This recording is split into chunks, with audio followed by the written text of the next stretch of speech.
છોટાઉદેપુર જિલ્લામાં એસઆઈઆર અંતર્ગત 8,42,280 મતદારો નોંધાયા. છોટાઉદેપુર જિલ્લો મેપિંગમાં સમગ્ર ગુજરાત રાજ્યમાં ત્રીજા નંબરે.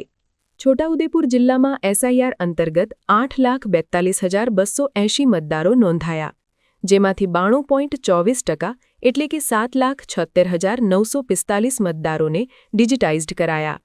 જિલ્લામાં કુલ 3.28% એટલે કે 27,647 મતદારો મૃત્યુ પામ્યા. જિલ્લામાં કુલ 0.50% એટલે કે 4,224 મતદારો મળી આવ્યા નથી. જિલ્લામાં કુલ 3.32% એટલે કે 27,994 મતદારો કાયમી સ્થળાંતર થયા.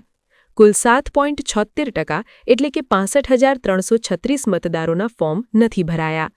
જિલ્લાના કુલ 92.24% ડિજિટાઇઝડમાંથી 89.49% મેપિંગ થયું. માત્ર 2.75% મતદારોનું મેપિંગ બાકી. છોટાઉદેપુર જિલ્લો મેપિંગમાં સમગ્ર ગુજરાત રાજ્યમાં ત્રીજા નંબરે.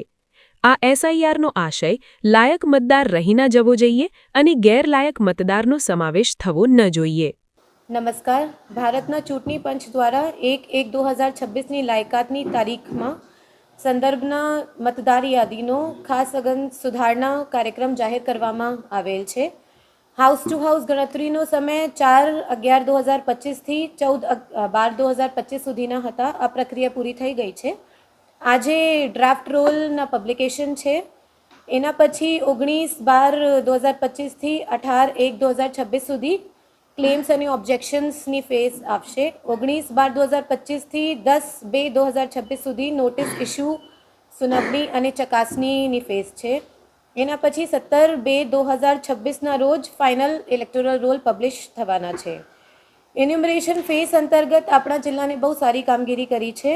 આપણા જિલ્લામાં ટોટલ ઇલેક્ટર્સ 8,42,000 જેટલા છે.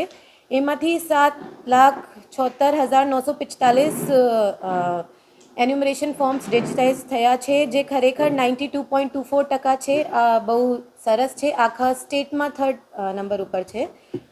આપણા જે અનકલેક્ટેબલ એન્યુમરેશન ફોર્મ્સ છે આ 7.76% છે. 65,336 જેટલા છે. એના જુદા જુદા રીઝન છે. દાખલા તરીકે ડેથ, એબસેન્ટ, પરમનન્ટલી શિફ્ટ જે લોકો થયા છે. એના પછી મેપિંગની કામગીરી પણ આપણા જિલ્લામાં સારી રીતે થઈ છે, જે 92% જેટલા ડિજિટાઇઝેશન થયા છે. એમાંથી 2.75 ફક્ત એટલા ઇલેક્ટર છે જેની મેપિંગ થઈ નથી. 89.49% ઇલેક્ટરની મેપિંગ સારી રીતે થઈ ગઈ છે. અત્રેના જિલ્લાની ત્રણેય વિધાનસભા મતવિસ્તાર 137, 138, 139 બીએલઓ દ્વારા માન્ય રાજકીય પક્ષો દ્વારા નિમવામાં આવેલ બીએલએ સાથે મીટિંગ કરી તેઓને એએસડીની યાદી પણ સુપ્રત કરવામાં આવી છે અને આ અંગેની વિગતો જિલ્લાની વેબસાઇટ પર મૂકવામાં આવી છે. આજ રોજ 19/12/2025 અત્રેના જિલ્લાની ત્રણેય વિધાનસભા મતવિસ્તારના ડ્રાફ્ટ રોલની પ્રસિદ્ધિ કરવામાં આવી રહી છે, જે ડ્રાફ્ટ રોલની ભાગવાર યાદી તેમજ એએસડીની ભાગવાર યાદી અત્રેના જિલ્લાના તમામ માન્ય રાજકીય પક્ષોને પૂરી પાડવામાં આવનાર છે. ભારતના ચૂંટણી પંચ દ્વારા જાહેર કરવામાં આવેલ આ સમગ્ર પ્રક્રિયાનો આશય એ છે કે કોઈ પણ લાયક મતદાર રહી ન જવો જોઈએ અને કોઈ પણ ગેરલાયક મતદારનો સમાવેશ થવો ન જોઈએ, જેથી આ સમગ્ર પ્રક્રિયામાં સહયોગ આપેલ જિલ્લાના તમામ મતદારો, બીએલઓ, બીએલએ, સુપરવાઇઝર, રાજકીય પક્ષો તેમજ મીડિયા તથા સમગ્ર વહીવટીતંત્રના હું આભાર માનું છું. Thank you. સમાચારની અવનવી અપડેટ જોતા રહો નિખરતા ગુજરાત ન્યૂઝ સાથે. નિખરતા ગુજરાત ન્યૂઝને લાઇક, શેર, સબસ્ક્રાઇબ કરો અને બેલ આઇકન દબાવીને સમાચારની ઝડપી માહિતી મેળવો.